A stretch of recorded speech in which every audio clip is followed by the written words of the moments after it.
In 1969, Ford Motor Company made a decision that nearly destroyed them.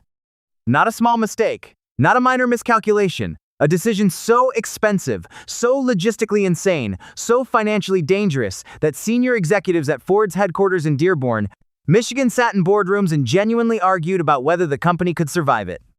And at the center of that decision was a single engine, an engine so powerful, so exotic, so unlike anything Ford had ever built for a streetcar that the engineers who created it referred to it in hushed tones, the way you talk about something you're not entirely sure you should have made. They called it the 429, and the car built to carry it, the Boss 429 Mustang, became one of the most extraordinary, most expensive, most obsessively engineered automobiles in American history. This is its true story. To understand the Boss 429, you need to understand what was happening in NASCAR in the late 1960s, because this story doesn't start in a showroom, it starts on a racetrack. By 1968, Chrysler's 426 Hemi was dominating NASCAR superspeedways. Richard Petty, Bobby Allison, and their Dodge and Plymouth teammates were winning races at a rate that was embarrassing every other manufacturer on the circuit. Ford had competitive cars. The Torino Talladega was genuinely fast, but the engines weren't there yet. Ford's racing division knew that to beat the Hemi on the high banks of Daytona and Talladega, they needed a completely new engine, not an evolution of something existing, something entirely new. Something designed from scratch around the specific demands of sustained high-speed oval racing. So they built the 385 Series Big Block, and at the top of that family, the 429 cubic inch V8. But here's where the story takes its extraordinary turn.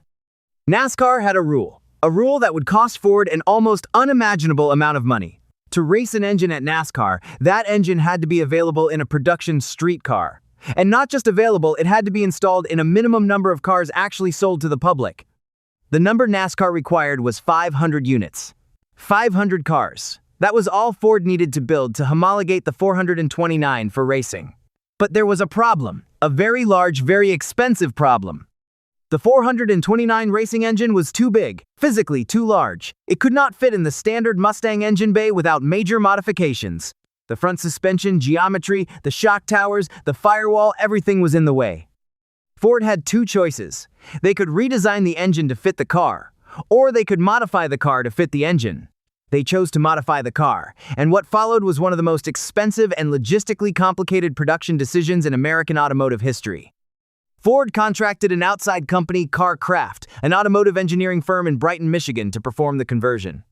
Every single Boss 429 Mustang was built on a standard Mustang assembly line in Dearborn, then driven off the line, loaded onto transporters, shipped to the Kraft facility, and completely rebuilt from the front end back. The shock towers were cut out and relocated outward. The front frame rails were modified. The engine bay was essentially reconstructed to accept the massive 429 block. Then the engine was installed, the car was reassembled, inspected, and shipped back to Ford dealers. Every single car. Ford paid Kraft approximately $1,000 per vehicle for this process, on top of the normal manufacturing costs. In 1969 money, that is roughly $8,000 per car in today's dollars, multiplied across thousands of vehicles. Ford didn't build 500 Boss 429s to satisfy NASCAR. They built 859 inches the 1969 model year. Then they built 1,359 more in 1970. Because once the car existed, once people saw it and drove it, demand made stopping impossible. And when you see and drive a Boss 429, you understand immediately why. Let's talk about what Ford actually built. The 429 cubic inch engine and Boss specification, known internally as the 429 NASCAR engine, was unlike any other V8 Ford had ever offered to the public. The cylinder heads were massive, semi-hemispherical combustion chambers with huge intake and exhaust ports that flowed more air than almost any production engine of the era. The valves were enormous. The bottom end was bulletproof forged steel crankshaft, 4-bolt main bearing caps, connecting rods that could survive sustained high RPM abuse that would destroy lesser engines.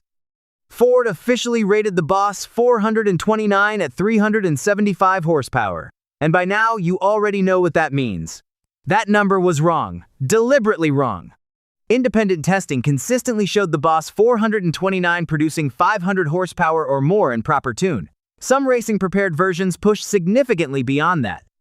The 375 horsepower rating was a fiction created by lawyers and accountants trying to keep insurance premiums manageable for buyers. The engine was so large, so heavy, and so completely dominant inside the engine bay that there was no room for power steering or a standard battery. The battery was relocated to the trunk, a detail that Boss 429 owners discovered when they first opened the hood and found a clean engine bay with no visible battery. Now here's a detail that separates real Boss 429 historians from casual enthusiasts. The Boss 429 was actually not the fastest Mustang you could buy in 1970. That distinction belonged to the Boss 302, a lighter, higher-revving small-block car that handled better and in some real-world performance situations outran its bigger brother. The Boss 429 was not about quarter-mile times. It was about what happened at 5,000 revolutions per minute on a long straight. It was built for sustained high-speed power delivery. For the kind of performance that only revealed itself fully when you had space and courage enough to use it completely. Road testers in 1970 who understood this distinction described the Boss 429 as a car that seemed to be holding back. That the closer you got to its limits, the more you suspected the limits were further away than you thought. That quality, that sense of reserve power, of capability beyond what you were currently experiencing, was the signature of a true racing engine in a street car. And the 1970 Boss 429 Mustang wore it perfectly. Now let's talk about the body. Because Ford didn't just drop a racing engine into a standard Mustang and call it done. The 1970 Boss 429 Mustang received specific visual treatment that set it apart from every other Mustang on the road.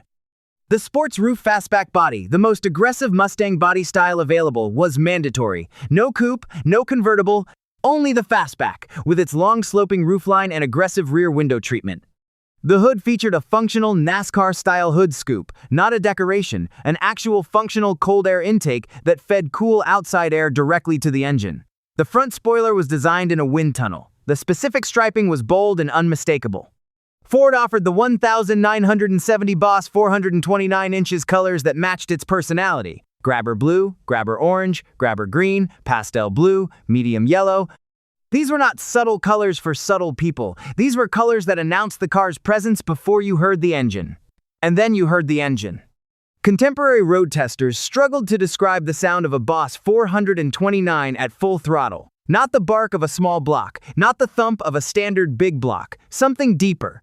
Something with more authority. A sound that came from the physics of large displacement and perfect breathing air and fuel and fire at a scale that the human body responds to before the mind has time to process it.